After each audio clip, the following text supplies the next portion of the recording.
Comment avoir une discussion intéressante avec les femmes, avec les filles? Vous êtes là tous à dire oh, les femmes elles sont chiantes, font pas d'efforts dans la séduction, machin. Pour certaines, vous avez raison, pour d'autres, vous avez tort. La première chose à remettre en question, c'est vous-même. Est-ce que vous-même vous êtes intéressant? Est-ce que vous-même vous savez faire la conversation? Bonjour à tous, je suis Fabrice Julien, coach et auteur, expert en séduction depuis 2010, notamment auteur de Comment devenir plus séduisant et savoir conclure avec les femmes. Ce livre va changer votre destin d'homme et rendre les femmes que vous rencontrerez heureuses. Dans un premier temps, vous devriez éviter les conversations à problème, les conversations sur ces problèmes au boulot, les conversations sur la religion, sur la politique, sur tous ces sujets vraiment polarisants. Là encore, il y a des exceptions. Si par exemple vous vous rencontrez dans un parti politique et que vous êtes du même bord, cette polarisation va créer du lien entre vous. Mais quand vous êtes en phase de séduction avec quelqu'un dont vous ne savez pas grand-chose, je vous conseille d'éviter en premier lieu ces sujets à problème. Donc première astuce, maintenant que j'ai fait cette mise en garde, c'est poser des questions ouvertes par rapport à des questions fermées. Là encore, il y a beaucoup d'hommes qui ne connaissent pas la différence. Salut, est-ce que tu aimes le vin? C'est une question fermée. D'accord? Oui, j'aime le vin. Non, j'aime pas le vin. Par contre, quel est ton vin préféré? C'est une question ouverte. Et après, tu peux même demander pourquoi, etc. Donc faites bien la différence quand vous posez une question à une femme, à faire souvent des questions ouvertes.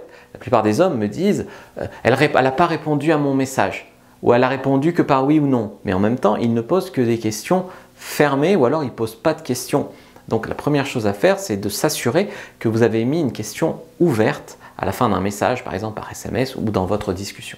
Deuxième chose, ce sont les conversations sans but. Salut, t'as passé une bonne journée? Oui, et toi? Moi aussi. Ah super, tu vas faire quoi demain? Ah aussi, moi super, machin. Toutes les conversations sans but comme ça, elles ont pour but souvent simplement de rassurer l'homme. L'homme, il est là en se disant « elle me répond encore, elle est encore intéressée ». Mais ça ne fait pas avancer le schmilblick. Il faut que vos messages aient un but. Votre message peut ajouter de l'attirance, de l'attraction. Par exemple, quand vous faites une blague ou quand vous donnez une info intéressante, ou quand vous envoyez une photo où vous êtes beau gosse, vous faites avancer l'attraction.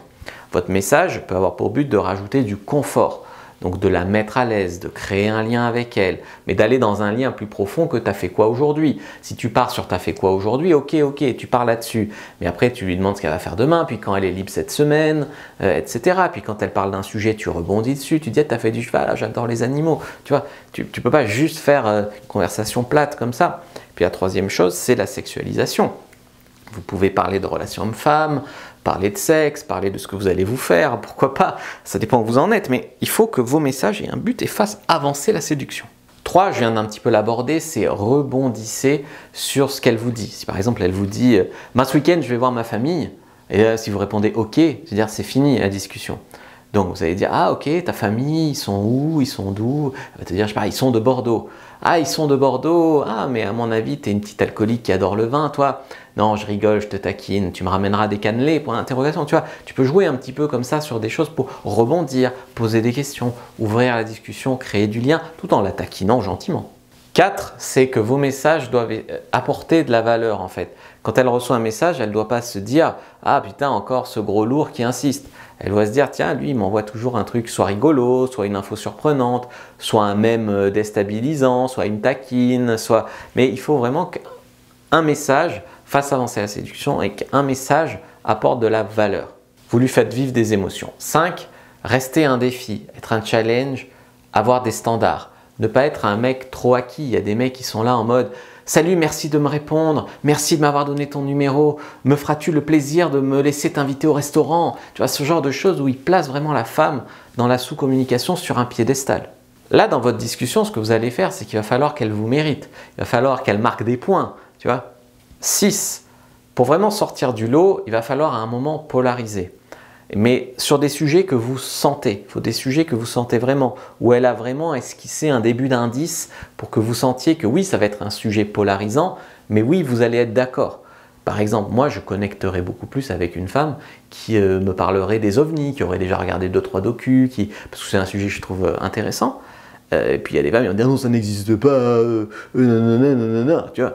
Donc si tu sens que c'est quelqu'un avec qui tu peux parler de ça, eh bien, parle de ça. C'est un sujet qui sort des sentiers battus, qui va vous faire créer du lien tous les deux, un truc que vous ne pouvez pas en parler à tout le monde. Mais là encore, le risque, c'est de polariser sur un sujet où vous n'êtes pas d'accord et ça va créer de la distance. Vous pouvez ne pas être d'accord sur un truc, mais il faut que ça soit un truc léger. Genre, t'as aimé la fin de ce film, moi j'ai adoré, ah ben non, moi j'ai trouvé que c'était un peu facile. Tu vois, ça n'engage pas toute la relation de ne pas être d'accord là-dessus. Au contraire, ça montre que tu n'es pas toujours d'accord avec elle. Mais polariser sur un sujet important comme ça, eh bien ça peut soit vous souder, soit vous éloigner. L'astuce suivante, numéro 7, c'est de ne pas poser trop de questions. Quand tu regardes la discussion, par exemple par SMS, si tu vois que tu poses trop de questions, c'est-à-dire qu'il y a beaucoup de points d'interrogation, ça ne va pas. Donc au lieu de toujours lui dire « tu fais quoi dans la vie et t'as quel âge et ci et ça », et je me demande si, blablabla. Je me demande si, tu ne mets pas de point d'interrogation. Je parie que tu es de tel pays avec ton accent, blablabla. Tu vois, donc tu paries que, tu te demandes si... voilà, ce genre de choses, ça te permet de ne pas mettre des tas de points d'interrogation parce que ça fait oppressant de mettre trop de points d'interrogation. De même, si tu commences à étudier, on va dire, les dynamiques de conversation, c'est bien si tu n'as pas que des bulles beaucoup plus grosses que elles dans la discussion par SMS. C'est même mieux si tes bulles à toi, au fur et à mesure de la discussion, elles rétrécissent et ces bulles à elles, elles augmentent. C'est signe qu'elle s'investit de plus en plus dans la discussion. De même, si tu la perds, entre guillemets, voir à quel moment elle a commencé à répondre de manière beaucoup plus courte. C'est quel sujet, de quel genre de choses, à quel moment tu l'as perdu. Astuce numéro 8, c'est la faire parler d'elle et de ce qu'elle aime. Tout le monde adore ça. Donc, si elle a un petit chat, prendre des nouvelles de son petit chat, etc. 9, donc vous suivez vraiment la trame. Donc, vous avez mis de l'attraction. Ensuite, vous avez... mis du confort, vous avez fait du lien, vous avez parlé d'elle et de ce qu'elle aime, etc. Au bout d'un moment, il va falloir sexualiser. Et sexualiser, ce n'est pas envoyer une photo de sa bite, hein, d'accord? Sexualiser, c'est parler de sexe, parler de relations homme-femme, faire des blagues à double sens, faire des allusions, et voir, tu tentes des perches comme ça, et puis tu vois comment elle réagit. Si ça mord, t'accélères, tu vas même envoyer des textes érotiques, tout ça, mais si ça mord pas, ben, tu rajoutes du confort ou de l'attraction. Et 10e astuce, c'est une erreur que je vois beaucoup, c'est les mecs, par exemple, quand ils vont se coucher, ils disent « Bon, je vais me coucher, allez, bonne nuit ». Ils ferment la discussion. Puis après, le lendemain, quand ils veulent relancer la fille, ils sont obligés de lui écrire « Salut, ça va, t'as bien dormi ?» Et tu vois, dans la dynamique de conversation, ça fait eux le dernier message, eux le premier message. Ça fait beaucoup de messages. Donc, ce qu'il faut faire ici, c'est la laisser attendre. C'est-à-dire, par exemple, quand tu vas te coucher, tu peux même envoyer un message ouvert, ah ouais, super intéressant ce que tu me racontes, et blablabla, tu poses une question. Puis tu vas te coucher.